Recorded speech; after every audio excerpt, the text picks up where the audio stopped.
This being my last Sunday for a year, I wish to leave no doubt in your mind of what I tried to tell you in the last 19 lectures. So I am going to ask a question which you can silently answer yourself. Have you lived this life of yours in such a way that you desire to live it again? Well, if you haven't, you'd better listen very carefully to what I will say this morning. If you have not already started, for may I tell you, the next life is this life. When the eye is opened, you will see it. That man, unless he awakes and changes the tracks of this life, he walks them forever.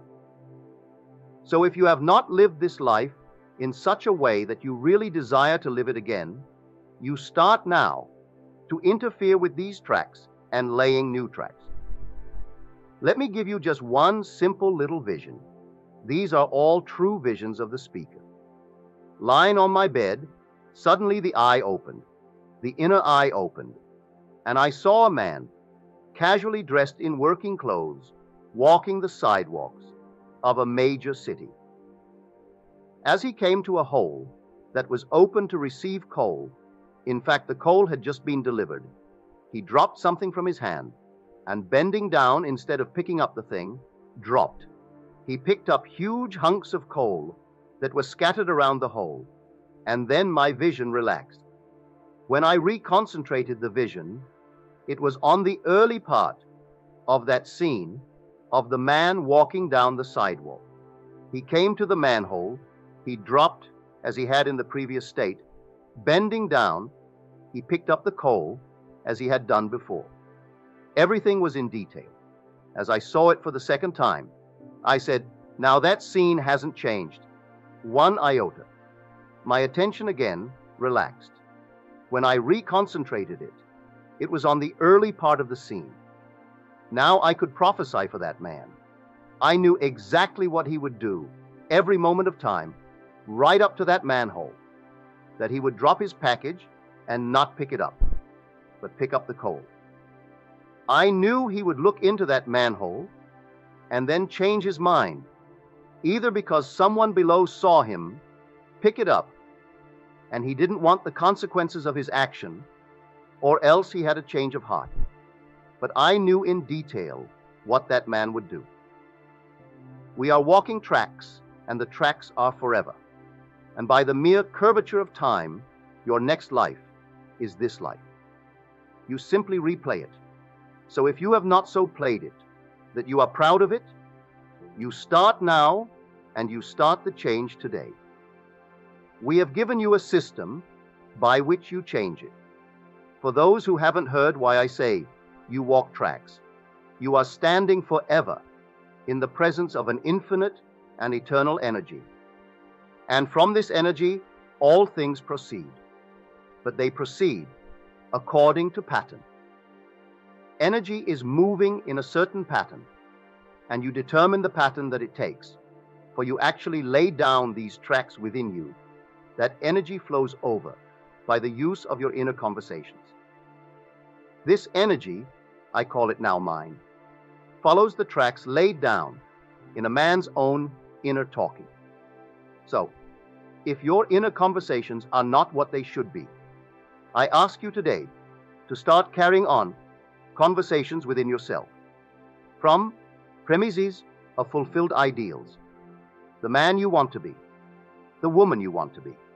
If you have failed so far to embody it, now you begin to assume that you are that man, that you are that woman, and inwardly carry on conversations with your friends, those that respect you, or those you want to respect you, and carry on these conversations from the premises that they see in you, the man and the woman, that you want the world to see, just as though you were. And these words, inner words, which are really the breeding ground of future action, will lay down new tracks, and then the energy which is always flowing will flow over these tracks, and the conditions and the circumstances of life will change. If you do not lay new tracks, I will prophesy for you. You will find yourself repeating it, but you will not know. You've done it before. If I could only take you now into the inner vision with me and show you this room rising, everything rising in detail, like a three-dimensional curtain, ascending, but everything is moving up, and yet it remains. It is so altogether automatic that it ascends every moment of time. The whole world is ascending, and as it ascends, the world remains the same. It's almost as though not a thing has happened, and so you can't see it.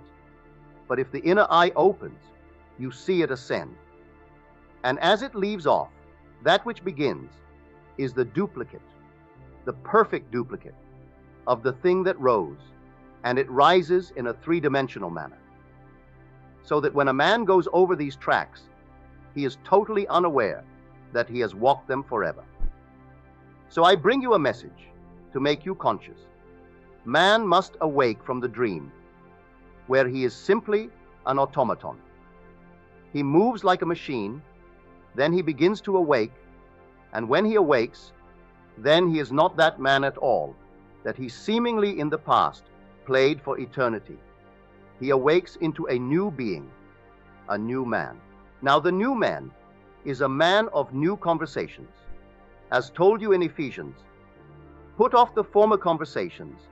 They belong to the old man that is corrupt, and put on the new man by a transformation of mind. And the new man is identified with completely new words.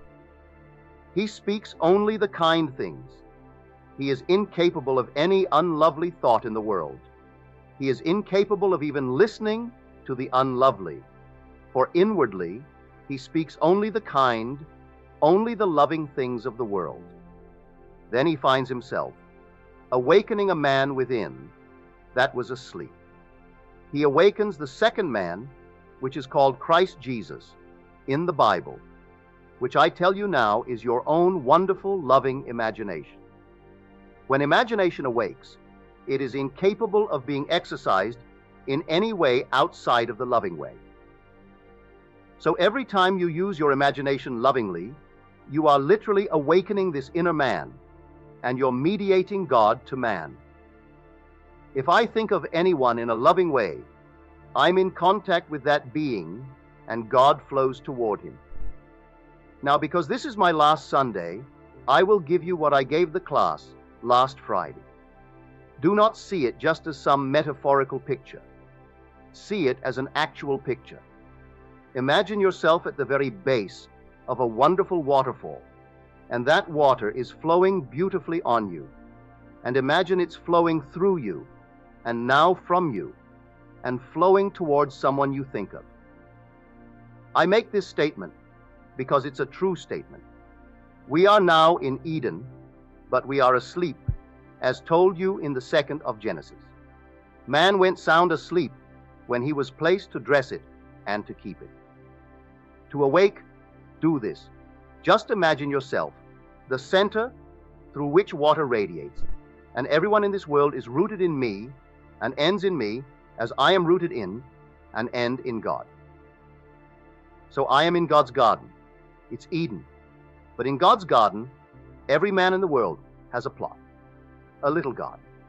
In that garden, there are trees that grow. You can see them.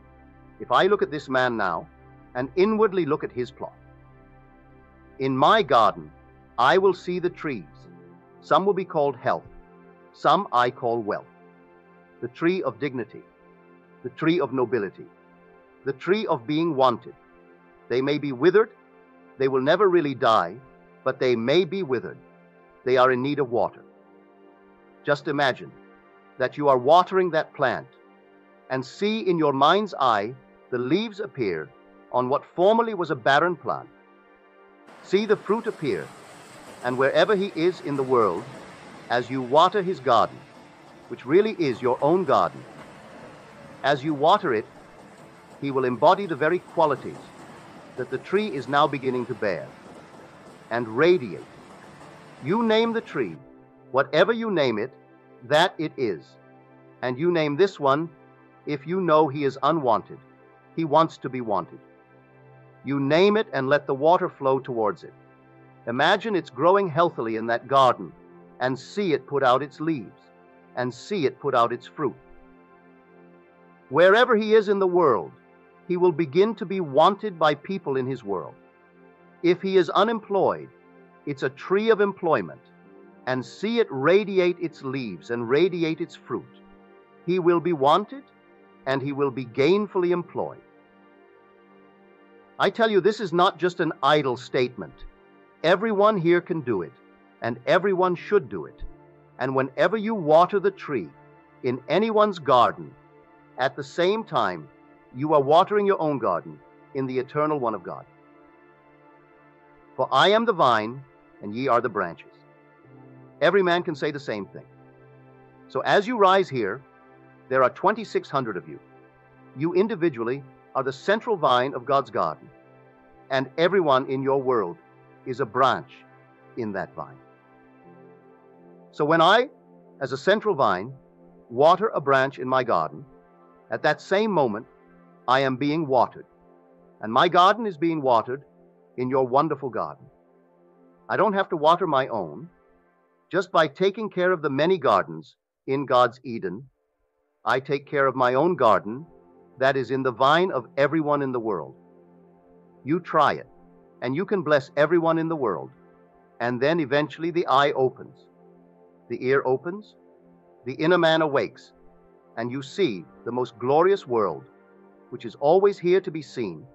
Only we in our sleep had shut it out. We shut the whole wonderful golden world out by going to sleep and becoming an automaton.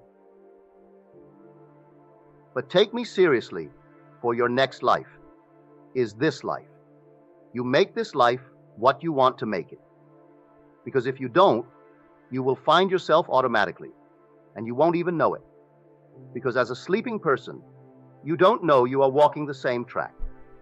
But if I could only take you within me and let you see with the eye of the inner eye and watch these automatons in the world, sleeping people. Yes, the eye is open and they seem to be awake, but they're really sound asleep, for they're repeating the same thing. Now become conscious. As you become conscious, you enter the most glorious circle of awakened humanity. I call it the conscious circle of humanity. Or as my old teacher used to call it, the brothers. It simply means the awakened man. And when he awakes, they're all glorious beings, for they are all the image of the Divine One. So try it today with the art of revision. At the end of this day, review today. If some unlovely thing in the day, don't allow it. You rewrite it. Take that same scene and rewrite it. And having rewritten it, replay it. In your imagination, you imagine the action to be unfolding, and you replay everything in the world. As you replay it, as you ought to have played it the first time, you've changed it. And the moment is never receding, as people think. The moment is advancing. Now, this may seem an insane statement to tell you, that yesterday is today's future. It seems insane. You think it's not. It's past.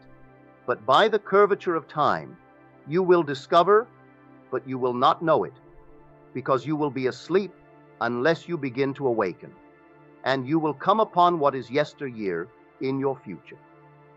For the moment is never receding.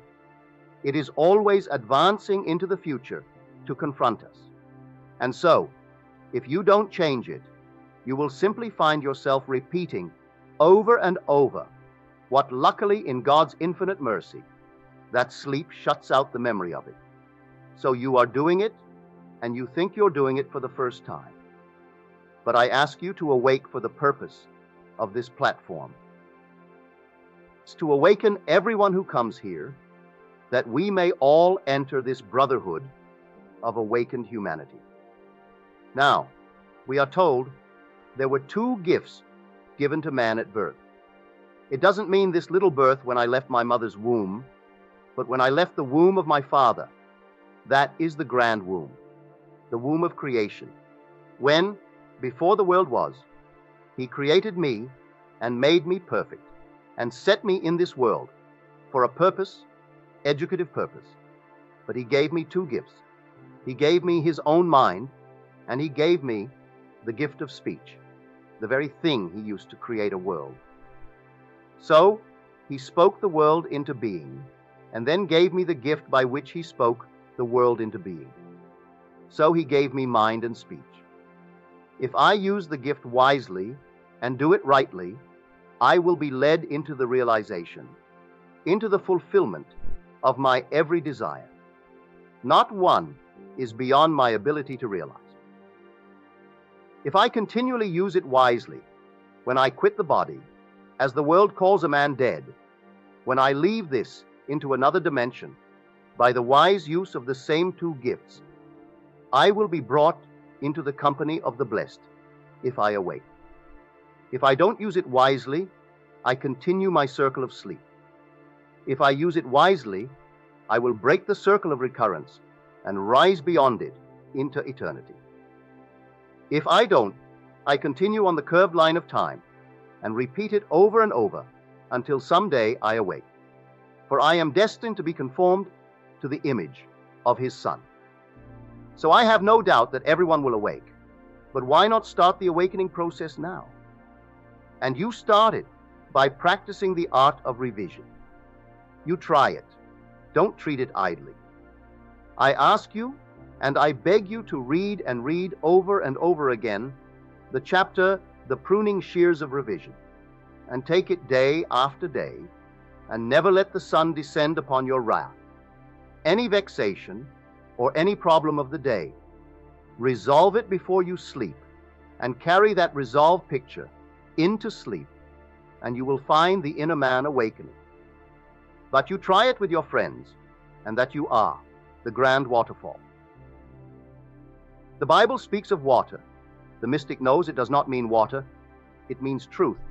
And so, when I see anyone in my mind's eye and see him free, I am giving him the only truth that will set him free.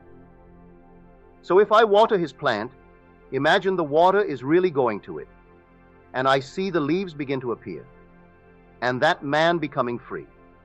He becomes healthy, he becomes secure, he becomes loved. Then those trees are growing beautifully in my garden.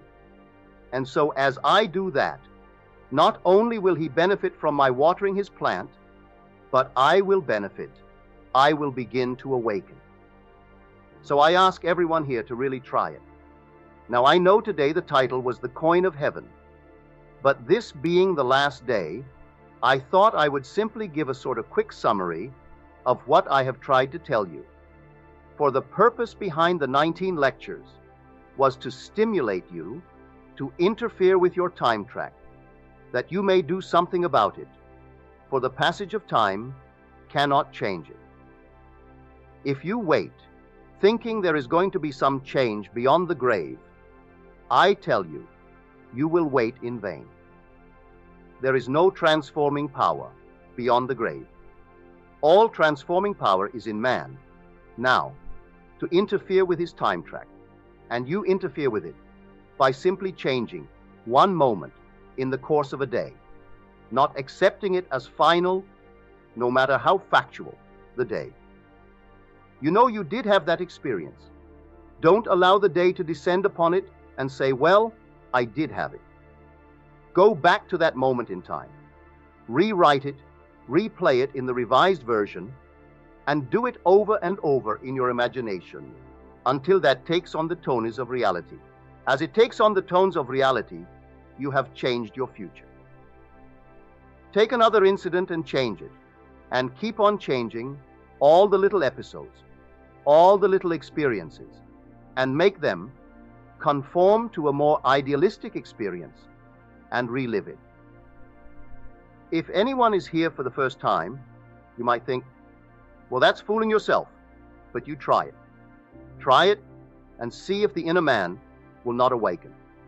And when he awakens, you will see a world that is automatic. You will see a world that's a machine. And the whole vast world playing their parts that they played forever and will continue to play on the curvature of time forever. until he snaps out of it and rises from the dead. As you are told, awake, you that sleep, and rise from the dead.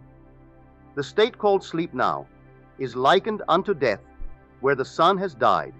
So we are told the second son, the prodigal, that when he returned from that cycle and he was met, the father said, "He that was lost is found, and he that was dead is alive again."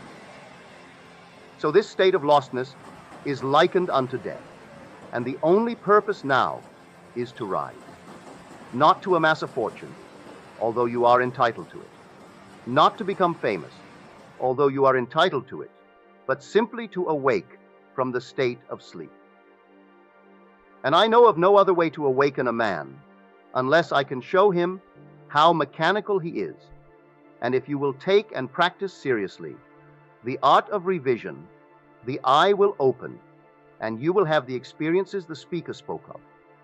You too, lying on your bed, will find the eye peering into a city that may be 2,000 miles away, and there you will see more clearly than I see you now, and you will watch the tracks of a man, and then disinterest.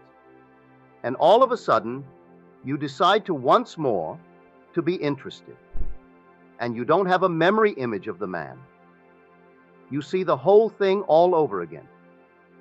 You see the man walk the same sidewalk. He does everything he did a moment before. Then take it back again. That track is laid forever, and he will walk it forever until he awakes.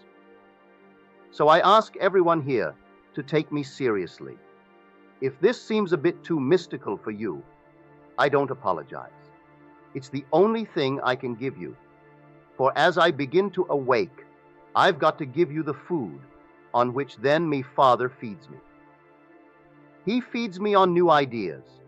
He changes my values. He changes all my meanings in the world. I don't have the same meaning I had last year.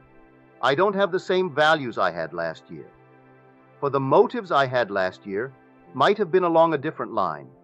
But then, all of a sudden, things change. And you can't place value where formerly you placed it. You can't place it on wealth. You can't place it on names.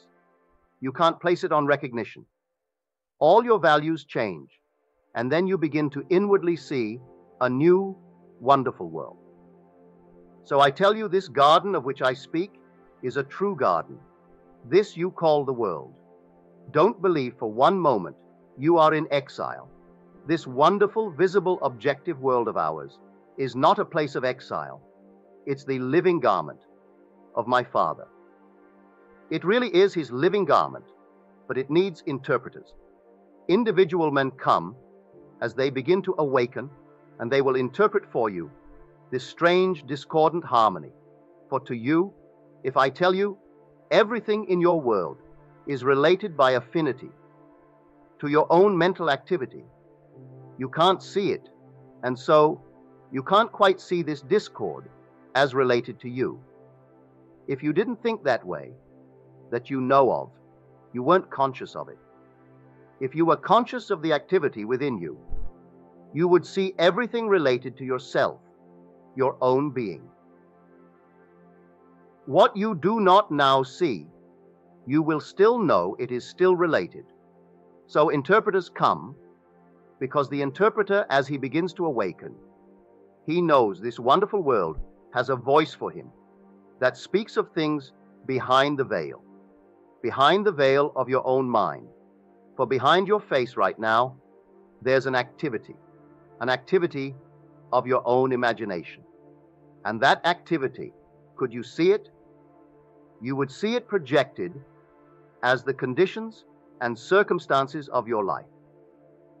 Not one thing is out of order. Change the activity, and you change the world in which you live.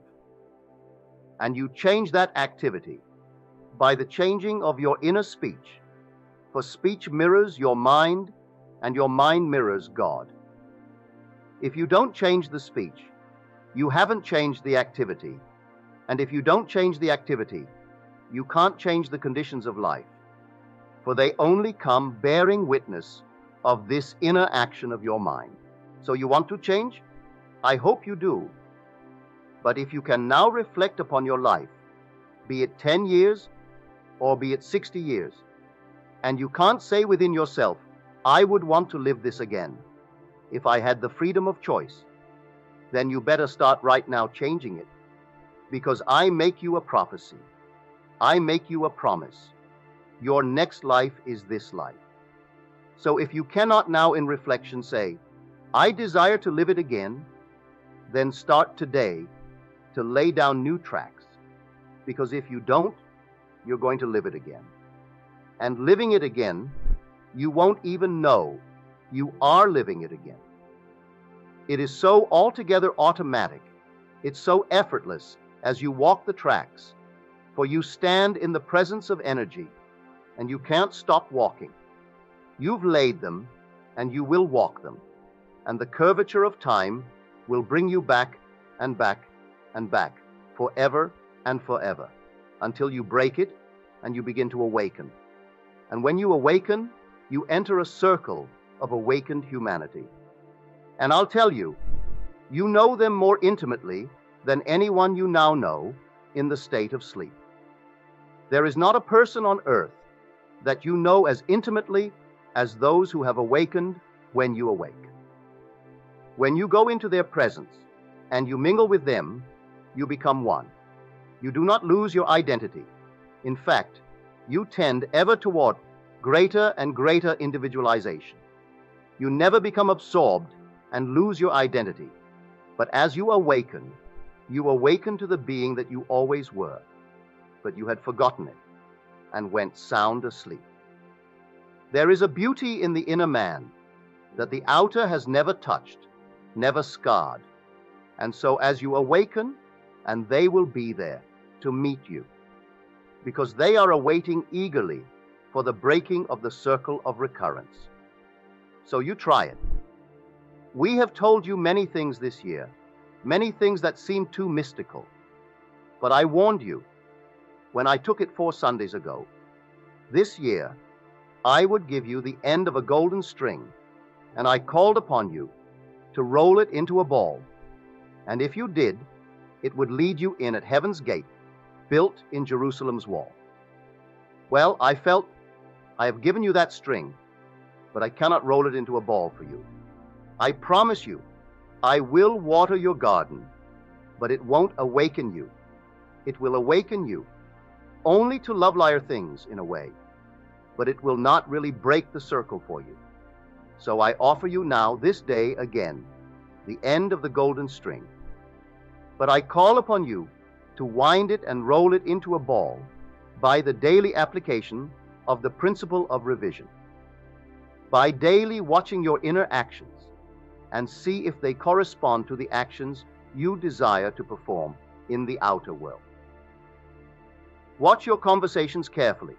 Are they from premises of fulfilled ideas? If they're not, go back and make them actually correspond to the ideal you want to embody in this world. Start. That is winding it into a ball, and it will lead you in at heaven's gate, built in Jerusalem's wall. I have no doubt in my mind, for I know from experience, that's how I opened up that wall. I opened it up by application. So I warned you every time I have taken the platform that the knowledge you have now is of no avail unless it's applied. A little knowledge, if carried out in action, is more profitable than much knowledge which you neglect to carry out in action. If you had all the knowledge in the world and you didn't put it into practice, you wouldn't awaken. Now here this morning, everyone has heard it. You take it today and start this day revising, and watch the circle begin to snap. Watch the eye begin to open. And I tell you, there isn't a gift on earth, there isn't a possession in the world that you would want more than the opening of the eye when the eye opens. That's why I say, your values change. The meaning of life changes. For you wouldn't sell the eye that opens for all the wealth of the world. You wouldn't exchange it for any recognition in the world. now conferred upon the so-called great. You see the so-called great, all equally sound asleep, playing their parts, walking curved lines, and then you snap it and move into a wonderful world of awakened humanity. And there you see these glorified beings, but really glorified beings, who preceded you into the conscious circle of humanity. And now my time is up.